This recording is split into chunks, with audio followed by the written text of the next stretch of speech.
The story begins with a man named Jing Hao. He is an older brother to a younger sister named Jing Tong, who is 6 years old. They live alone in this rented house. Every day he had to take care of Jing Tong and take her to school. On that day, after dropping off his sister, Jing Hao went to a specialist who treated his sister's illness.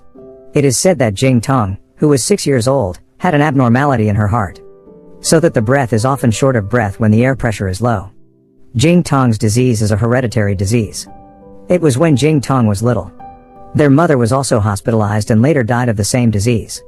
Jing Hao, who was still in his teens at that time, had to become the backbone of the family and had to fight for Jing Tong, while his father prefers to leave them. The doctor said that Jing Tong's condition could get worse when she was 8 years old and above. Therefore, the doctor advised Jing Hao to operate on his sister as soon as possible. In fact, Jing Hao really wanted to operate on his sister, but the money needed was certainly not small. Besides that, Jing Hao only works daily by opening a cell phone repair business, which doesn't earn much. Later that night, Jing Hao gets a call from his friend Ziyong. Ziyong works in a warehouse, and the purpose of Ziyong calling Jing Hao is to show him a mountain of piles of unused cell phones. According to Ziyong, all the cell phones were left by an import-export businessman who is currently in prison because he owes a warehouse rent for 2 years. Ziyong and the warehouse workers also confiscated the items, and the plan was for the warehouse to be vacated soon. So Ziyong offers Jing Hao to take all the phones for 100,000 yen. Ziyong was sure that in Jing Hao's hands this phone could be repaired and resold, so that Jing Hao could make a profit from selling the phone.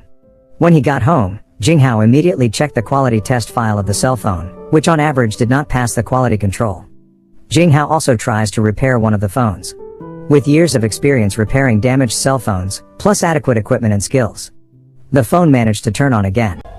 Realizing he could justify the phones, he immediately made the decision to buy all of them. Jing Hao applied for a loan by pledging all the contents of his shop.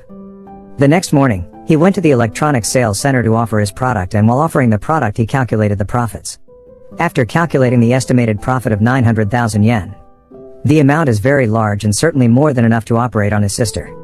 He will also be able to improve his standard of living and improve his business later. But unfortunately, 2 weeks later the government actually issued a new trade policy, where later recycled cell phones are prohibited from being marketed. Cell phones that are already in circulation will be confiscated and the seller will be arrested. The policy was of course to the detriment of Jing Hao, who was just about to start his business.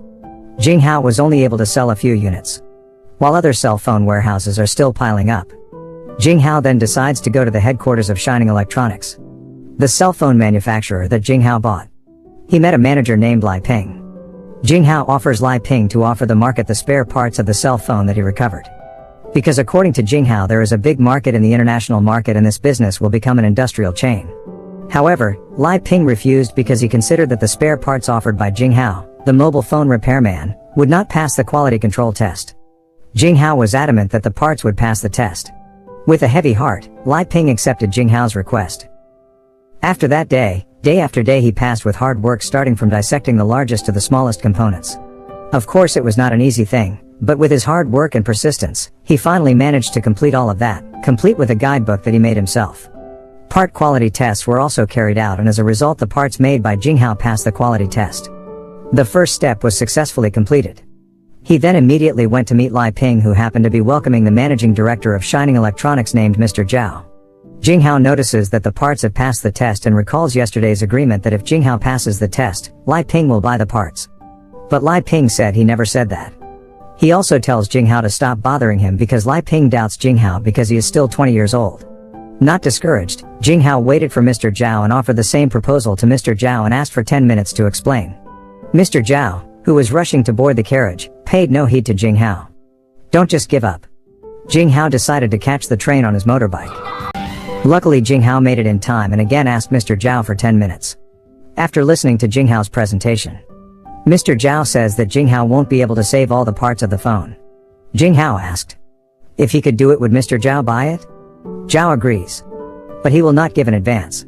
He had Jing Hao take care of the dismantling himself, and even Zhao wouldn't provide factories or workers if the parts failed the quality test. Zhao wouldn't give any funds either and didn't care how much Jing Hao would spend. Zhao then told Jing Hao to call Lai Ping when he was ready. Of course this agreement is very risky. If successful he will indeed be a millionaire, but if he fails he will be a loser. A few days later, unable to pay off his debts, Jing Hao had to let all his business premises be confiscated. The only motorbike had to be sold for extra money. Next he goes to meet his friend Ma Yue to get a side job. After pleading with Ma Yue, he allows Jing Hao to work there as a window cleaner for a skyscraper. The next day, Jing Hao and Liang went to find a place for their factory. And found a container that was dirty and dusty. Jing Hao agreed to a rent of 3,000 yen for a month. Together with Liang, the two of them prepared the factory so that it could be used for work. Targets were made. The raw materials have also been moved to a new warehouse, and only one more, the workers. Because they can't afford a standard salary. The employment agency suggests looking for workers who have retired. He suggested several people. First there is Kanmoy. She used to work in an electronics factory. But due to an accident she can't hear well and she currently works odd jobs. In order to teach Kanmoy, Jing Hao had to scream. The second is Zhang. He used to be a manager. But for beating someone he ended up in prison. Zhang had a rather strange nature. But patiently Jing Hao was able to teach Zhang. Next there was a man named Hang Zi. He spends his daily life playing games. But now he has repented and wants to find a job. Because he wanted to marry a woman.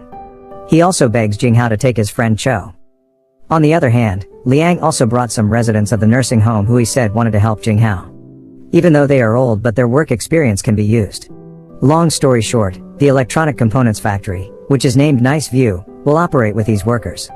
As planned to help with the operation of his factory, Jing Hao has to work during the day to earn extra money as a skyscraper glass cleaner. Meanwhile, Jing Tong's condition still hasn't improved and has to take the same medicine every day. All Jing Hao could do was comfort his sister so she wouldn't be sad anymore. Then one afternoon, Jing Hao and Liang came to a man who offered to sell Jing Hao his cell phone, which later they could sell the metal from the components of the cell phone. Of course Jing Hao refused because it was illegal.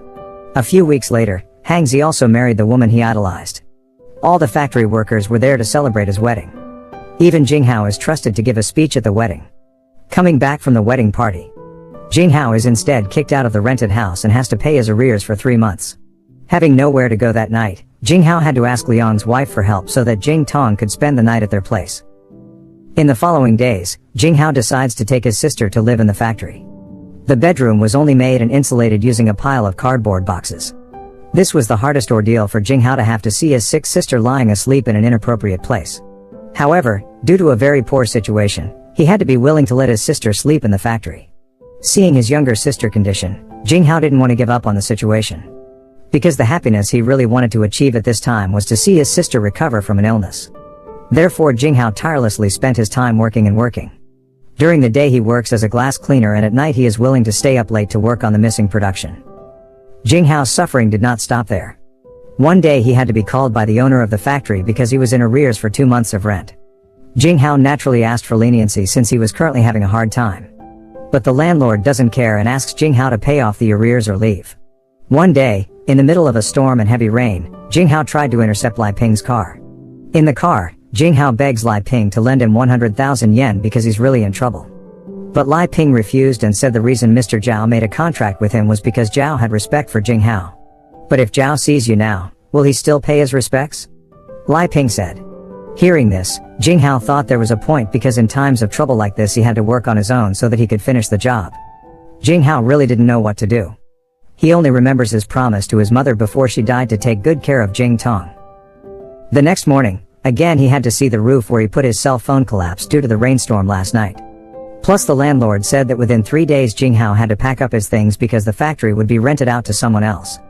Jing Hao's heart was broken. He also has to give this bad news to all his friends even though 2 weeks from the delivery of goods will be made. But he could no longer pay their salaries. Unexpectedly, his friends were willing to pay their salaries after the work was finished. In addition, they said that they could take this work home and they could ask their friends to help meet the deadline. They told Jing Hao not to face this problem alone, because after all they already considered Jing Hao as part of the family.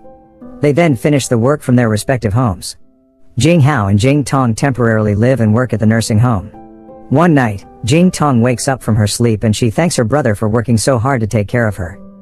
The day of delivery arrived. The components they have dismantled are finally sent for quality testing. Time passed and long story short Jing Hao and his friends were called to the Shining Electronics office to meet with Mr. Zhao. First of all Mr. Zhao really appreciates Jing Hao's hard work being able to complete the order on time. Then he said if their components pass the quality test with a quality level of 87%. Not only that, Mr. Zhou will also continue to work with Jing Hao to make a 2-year contract with a project worth 5 million yen. The sacrifice that Jing Hao had been missing for so long had finally paid off.